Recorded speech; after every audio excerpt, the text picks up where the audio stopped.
रामपुर से दीपक यादव जी, जिसने निर्दलीय के रूप में विधायक प्रत्याशी का फार्म भरा है,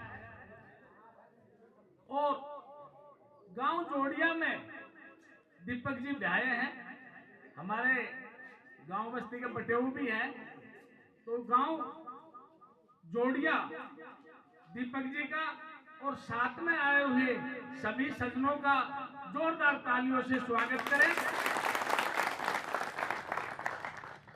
मैं गांव की तरफ से 5 आदमी दीपक जी का साफा नवाजी से स्वागत सम्मान करें। बुजुर्ग, मेरे युवा साथी, सभी को मैं हाथ जोड़ के प्रणाम करता हूं। जैसा कि आप सबको पता है, आने वाली 25 तारीख को विधानसभा चुनाव होने जा रहे हैं। अपने क्षेत्र से कई लोग कोशिश कर रहे थे, मेहनत भी की उन्होंने, टिकट नहीं मिल पाई हमें, लेकिन अपनी आवाज को उठाने के लिए अपनी ताकत दिखानी पड़ती है। इसीलिए हमने ठाना है कि टिकट नहीं मिल पाई, लेकिन फिर भी हम चुनाव लड़ेंगे और अपनी जो ताकत है, क्षेत्र की जो ताकत है, वो हम ऊपर तक दिखाएंगे। वैसे तो हमारे आपस में पारिवारिक रिश्तेदारी के रिलेशन है, क्योंकि भाई दीपक यादव जो है वो जोड़िया गांव में ब्याहे हुए हैं। लेकिन उससे भी बढ़ के बात यह है कि अपनी 84 से दीपक भाई ने हिम्मत की 84 की आवाज को उठाने के लिए। बिल्कुल, देखो ये चीज कहना चाहूंगा, कोई ये सोच रहा होगा चुनाव लड़ रहा है तो बहुत बड़े घर का कोई होगा। आदरणीय किशनगढ़ बास के भावी विधायक दीपक कुमार जी, उनके साथ में पधारी हुई कार्यकर्ताओं की सभी महानुभाव टीम को ये जोड़िया गांव हार्दिक अभिनंदन और स्वागत करता है आपका, आपके इस आगमन पर, और तहे दिल से आपको यह आश्वासन देता है कि हम आपके साथ रहेंगे। 8 महीने पहले इस जोड़िया गांव से ही जन चेतना यात्रा पूरे किशनगढ़ बास विधानसभा क्षेत्र में सुधीर प्रधान के नेतृत्व में सारी इसमें घूमी थी क्षेत्र में कि हमारा विधायक हमारे क्षेत्र का होना चाहिए, हमारी 84 का होना चाहिए। इसके लिए पूरे विधानसभा क्षेत्र के अंदर घूमे थे, आवाज लगाई थी। ये जोड़िया गांव ही पहला गांव था जिसने ये जन चेतना सारे इलाके के अंदर प्रदान की थी। गांव से पंचायत करके निकला था तो एक लहर सी उठी थी क्षेत्र के माए कि भाई कोई हमारी 84 में भी आगे कोई निकल का आवे, क्योंकि हमारे यहाँ बटाई की खेती की तरह काम हो रहा है साहब। जिस तरह ये अपने यूपी थे ना, पाटन क्षेत्र में सब्जी बोना हो मुसलमान और जाए जब झोपड़ी नहीं फूक के जाए, वह बात पे कोई ध्यान न दे रहे। यहीं तरह हमारे खेती करना हो, चाहे वो दिल्ली था हो राजनीति करना, चाहे रेवाड़ी था हो, चाहे तिजारा था हो, चाहे रामगढ़ था हो, तो बटाई पे खेती जब दी जाए, जब हमारे बाढ़ गया तो छोटा हुए या हमारे पानी को साधन न हुए। आज सब कहें तो संपन्न हो, पानी भी था रहे, जमीन भी था रही, और बाढ़ होगा गाभरू, तो अपना बालका के साथ लागो। अब के यो खड़े हो, आगा कोई और 5 आवेगा नहीं, तो मारे तो ऐसा हाल हुए रहे। ये तिजारा वाला तो नुका है, मारे तो जो भी कि नेता पैदा हुए, सीएम पैदा करा तो और एमएलए पैदा करा तिजारा में हुए, तो मारे के बाएं जुएगी। का बालक जब हमारा बालक कलेक्टर बन सके, एसपी बन सके और किमी बन जाए, तो क्या नेता क्यों ना बने, यो हमारी समझ में ना आवे। क्योंकि इन बालका तो हमने एक हाउ दे रखे है, बोलो बेटा डंडा का परा न मजे, हाउ खा जाए वो, चाहे नर तक सड़ो डंडा का परा न जाए, इतना उसके वो हाउ पूरे बैठे हुए, तो साहब वह हाउ ने भगाओ कहीं तरह भी ना, तो कि नेता ना अभिनेता हमने बोलना ना, लेकिन हम भी पीढ़ी था। 2016 में ओलावृष्टि हुई थी, एक तो यो आदमी बैठे है उस ओलावृष्टि का मुकदमा भुगतनिया, मुआवजा तो हमने सबने लिया था ना। 5 साल में कांग्रेस ने वो मुकदमा सब खारिज करे है। कोई अपराध करे थे इनने, जब भी हमारा यही नेता था जो हमने 16 नंबर का जूत दिखा दिया है, वरना हम भूल जा। ठीक है, उसी टाइम 2016 में एक हमारे समाज की बच्ची के साथ बिबरानी में एक घटना हुई थी। बस को रुकवा के उस बच्ची को उतार रहे थे 2 बच्चे असामाजिक तत्व थे, वो किसी भी समाज के थे। उस ड्राइवर के साथ बदतमीजी करी। एक आप जैसा कोई सज्जन आ गया बाइक लेके, उसने ड्राइवर को कहा भाई तू भाग जा। वो गाड़ी तो भेज दी, लेकिन जिसने छुटवाया उस बस वाले को, उस पर गोली चला दी। मुकदमा दर्ज नहीं हुई। अब बिबरानी का पूरा क्षेत्र तो जो वो नील दिया बैठे हमारे बिबरानी वाला, ठीक है।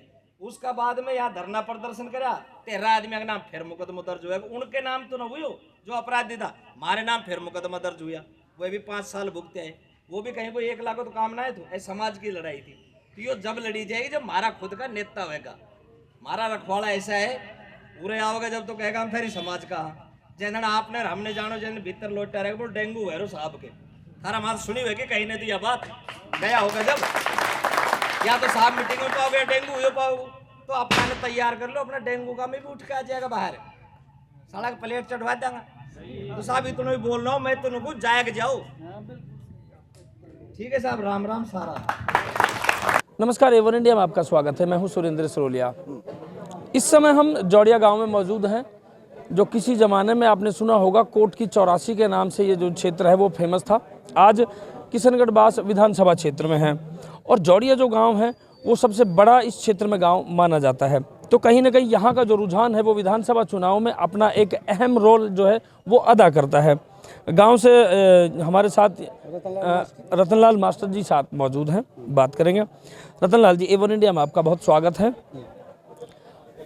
चुनाव विधानसभा 2023 के लिए प्रत्याशी के रूप में दीपक यादव जी आपके बीच में मौजूद हैं। अभी हम जब आपकी सभा चल रही थी तो हम एक चर्चा सुन रहे थे कि बाहर से लोग आते हैं और वो आपको बरगलाते हैं और वोट लेकर चले जाते हैं, बाद में आपको दिखाई तक नहीं देते। बिल्कुल सत्य है। तो ये समस्या कैसे बनी और कहाँ से ये चली आ रही है? ये ऐसा है कि जब जो है फूट होती है, अज्ञानता होती है, उस समय ये कार्य होते हैं। जगमाल सिंह यहाँ का पहले तिजारा के अंदर विधानसभा क्षेत्र थी, तिजारा का से जगमाल सिंह यादव धाकड़ नेता हुआ है। उसके बाद में औरों ने भी इस प्रकार से ये चल लिया और अपन पिछलग्गू ही रहे, और अपने अंदर फूट डालकर जो भी कुछ खड़े होते, खड़े होने की करते, तो ये राजनेता हमारे इलाके के लोगों को दबा देते थे। उदाहरण के तौर पर हमारे जौड़िया गांव से ही पार्षद के रूप में, जिला पार्षद के रूप में वीर सिंह यादव को जब टिकट के लिए काफ़ी कोशिश की गई, बस्ती भी गई और भी सब गए, लेकिन काटने के भाई ये आगे बढ़ जाएगा और ये जौड़िया के आगे बढ़ जाएंगे, आगे बढ़ने से रोकने के लिए इनको जो है जिला परिषद की टिकट न देकर और किसी को देकर और आखिर इनको कतर दिया। ये नेता जो होते हैं ये बढ़ते हुए जो भी आगे बढ़ने की कोशिश करते हैं उनको पहले ही जो है मिटाने की कोशिश करते हैं, और हम उस आम आदमी इस बात को समझ नहीं पाता है और उनके बहकाव में आ जाते हैं। इस बहकाव में आने के कारण हम और हमारी ये एक मनोवृत्ति भी बताइए, मालिक के घर से बताई कि ये हीर कौम को इतना जीलियसी का बताया, और अन्य कौम तो एक दूसरे का अपने का साथ देती है, पूरा साथ देती है, लेकिन ये अहीर कौम एक ऐसी है, ये अपने का ही पैर पकड़कर खींचती है, जिससे हमारे बाहुल्य क्षेत्र है अहीरों का, और इसलिए हमारे क्षेत्र के जो कुछ आगे पैर लगाना चाहते हैं, बढ़ना चाहते हैं, उनको हमारे ही आदमी पैर पकड़कर पीछे खींचने की कोशिश करते हैं। ये हमारा मेन कारण है। मास्टर जी, ये तो एक परिपाटी रही है कि अपने ही अपनों के जो पैर वो खींचते हैं और आगे बढ़ने से रोकते हैं, लेकिन आपने भी एक ज़माना देखा है और अब जो ज़माना है वो बदल चुका है। युवा जो हमारे दीपक भाई जैसे हैं, जो वो आज प्रत्याशी के रूप में आपके बीच में हैं, और नई उम्र के बच्चे इस परिणति को कहीं ना कहीं तोड़ने का काम करें, तो इनका किस तरीके से आप हौसला अफजाई करेंगे? हाँ, हम बिल्कुल इनकी इस कार्यक्रम से बहुत सहमत है, बहुत खुश है कि हमारे क्षेत्र के, हमारे इलाके के, क्योंकि जो दुख को वही जानता है, जिस इलाके के अंदर जो दुख होता है उसके बड़े बूढ़ों की एक कहावत भी है कि भाई अपना मारेगा तो छाया में घेरेगा। तो ये कहावत है, अपना ही जो है इस क्षेत्र का विकास कर सकता है, बाहर वाले विकास नहीं कर सकते। वो तो ऐसे जैसे अंग्रेजों का राज लूट खसोट कर जाना और अपने घर को बनाना, जनता की नहीं सुनना, दुख दर्द को नहीं मानना, ये अटल सत्य है। दीपक जी जो हैं वो एक किसान काश्तकार आम जमींदार के बेटे हैं। लोकतंत्र की खूबसूरती है हमारे हिंदुस्तान में कि आप निचले दर्जे भी जो आखिरी व्यक्ति होता है वो भी हमारे लोकतंत्र में चुनाव लड़ सकता है। तो कहीं ना कहीं आप जो गांव के जो या यूं कहे कि जो पूरे हर तरीके से संपन्न लोग थे वो चुनाव लड़ते आए आज तक, लेकिन दीपक जी ने एक ऐसा उदाहरण सेट किया है, उस लोकतंत्र की परिभाषा को जीवंत किया है कि यहाँ कोई भी चुनाव लड़ सकता है, वो जमीन या जमींदार या किसान काश्तकारी से जुड़ा क्यों ना हो। तो हम क्यों ना का हाथ मजबूत करें। हाँ बिल्कुल, ये अटल सत्य है कि हमें अपने बच्चे का हाथ मजबूत करना चाहिए, और ये हर एक आदमी के बस की बात नहीं होता है। पैसे हर एक आदमी के पास हो सकते हैं, बहुत लोगों के पास पैसे हो सकते हैं, लेकिन जज्बा और जुनून नहीं होता। हाँ, जज्बा और जुनून नहीं होने के कारण, हिम्मत नहीं होने के कारण ये आगे नहीं बढ़ पाते हैं। और मैं इनका हार्दिक अभिनंदन और स्वागत करता हूं दीपक जी का, जिन्होंने बहुत साहस का कार्य करके और इस कार्यक्रम के अंदर, इस क्षेत्र के अंदर, विधायक के अंदर निर्दलीय से आगे बढ़े हैं। और यही इनकी पहचान होगी, जिससे जैसा पहले भी वक्ताओं ने बताया, और लोगों का दिल खुलेगा और आगे बढ़ने के लिए ये एक रास्ता साफ होगा। और मैं इनका बहुत बहुत आभार प्रकट करता हूं, और इस परमात्मा से ये प्रार्थना करता हूं कि उनके अंदर इस प्रकार की हौसला और ये ताकत, आत्मबल उत्पन्न हो, जिससे मालिक इनको आगे बढ़ाएं। ये ऐसी ईश्वर से प्रार्थना करता हूँ। दीपक जी, एक उदाहरण तो आपने सेट कर दिया है स्थानीय लोगों के लिए, अपनी जो विधानसभा क्षेत्र है उसके लिए एक उदाहरण तो आपने सेट कर दिया है कि कोई हिम्मत नहीं जुटा पा रहा था चुनाव लड़ने के लिए। इस 84 का जो क्षेत्र है ये किसी टाइम में तिजारा विधानसभा में आता था, और इस 84 का अपना जिक्र हुआ करता था, 84 का एक अपना मतलब हुआ करता था। ये कहा जाता था, जितना मुझे याद है, कि 84 से जो 84 जिसके साथ होती है वही मजबूत होता है, और 84 का ही एक जो एमएलए है वो बनता था सर, जहाँ तक मुझे याद है। तो एक उदाहरण तो आपने सेट कर दिया है कि इस 84 में से कोई हिम्मत नहीं जुटा पा रहा था, लेकिन आज आपने ऐसे जो बुजुर्ग लोग हैं, जो पुराने समाज सेवी लोग हैं, वो आज हिम्मत के साथ आपके साथ खड़े और आपकी जो हौसला अफजाई है उसकी दाद दे रहे हैं। तो किस तरीके से आप इनका मान और सम्मान बरकरार रखेंगे? जी, मैं अपने क्षेत्र क्या, किशनगढ़ विधानसभा पूरे क्षेत्र में मैं कार्य करके इनका हौसला बनाए रखूँगा। और युवाओं के लिए बात है तो युवाओं के लिए मैं अच्छे अच्छे प्रोजेक्ट लिख के आऊँगा, जिससे युवाओं को भी रोज़गार मिले। अब युवा क्या है कि अब मैं कोई भी युवा है बेरोज़गार है, तो इसकी वजह से ना तो कोई रोज़गार है, वैसे ही अपने खेती बाड़ी पे ध्यान दे रहे हैं। मैं भी खुद एक किसान का बेटा हूँ, तो इसी वजह से मैं भी इसी अवसर से बढ़ा हूँ कि हमारे युवाओं के लिए यहाँ पे कंपनियाँ हैं, प्रोजेक्ट अच्छे अच्छे हैं, लेकिन कोई ला नहीं पाता। ऐसे विधायक हैं जो अपने मतलब खाने पीने के लिए ऐसे भ्रष्टाचार फैला रखा है, जिससे ना तो कार्य कर रहे हैं और अपने बस खाने में लगे रहते हैं। भ्रष्टाचार एक बड़ा मुद्दा है। मैं आपकी बात सुन रहा था सर अभी, आपकी बातों से मुझे लगा कि आप गांव के, जैसा एक कहावत है कि क्षेत्र के जो सीधे साधे लोग होते हैं अपनी बात को शब्दों में लाग लपेट न करके सीधा कहना जानते हैं। तो कहीं ना कहीं जैसे आपने कुछ हवाले दिए, कुछ बताया था पिछले बैकग्राउंड में जो कुछ हुआ, आज दीपक जी आपके बीच में हैं, दीपक जी के साथ आप चल रहे हैं। दीपक जी के रूप में किस तरीके से देखते हैं कि इन सब समस्याओं पे लगाम लगेगी? साहब, इसमें सबसे मेन बात यह है कि गवर्नमेंट ने कोई भी सरकारी नौकरी निकाल रखी है, 58 और 60 साल पे हमारे रिटायरमेंट दे दिया जाता है, तो नेताओं को क्यों नहीं? बड़ा सवाल भाई, 25-26 साल तक तो ये कैरियर के चक्कर में पड़ जाते हैं, ठीक है, फिर इनकी शादी कर दें। 40 साल तक एक सोच पावे, इतने बड़े नेता इनने कर दे खराब, इनका जयकारा लगवावे इनके नाते, फिर इनका जयकारा लगवा कर चला जाए। अब की बार विधानसभा किशनगढ़ बास में स्थानीय वोटर चुनेगा स्थानीय नेता। तो जिस तरीके से जो पार्टियां हैं वो युवाओं की बात करते हैं, युवा चेहरों की बात करते हैं, युवाओं की बात करते हैं ना। कांग्रेस ने अभी देखो ना कितने घोटाले करे उनमें, नौकरियों में, वो युवाओं को दिया है। तो अगर युवाओं की बात की जाती है, तो जैसे मैं अगर आप विधानसभा क्षेत्र की मैं बात करूं, तो जितने भी प्रत्याशी जो मेरी नज़र में ये राष्ट्रीय पार्टियों के हैं या जो चर्चित हैं, वो सारे अधेड़ उम्र से भी ज़्यादा के हैं। तो फिर युवाओं की बात कहाँ रह जाती है? न रहे ना साहब, इसीलिए तो ये बीड़ा उठाया है।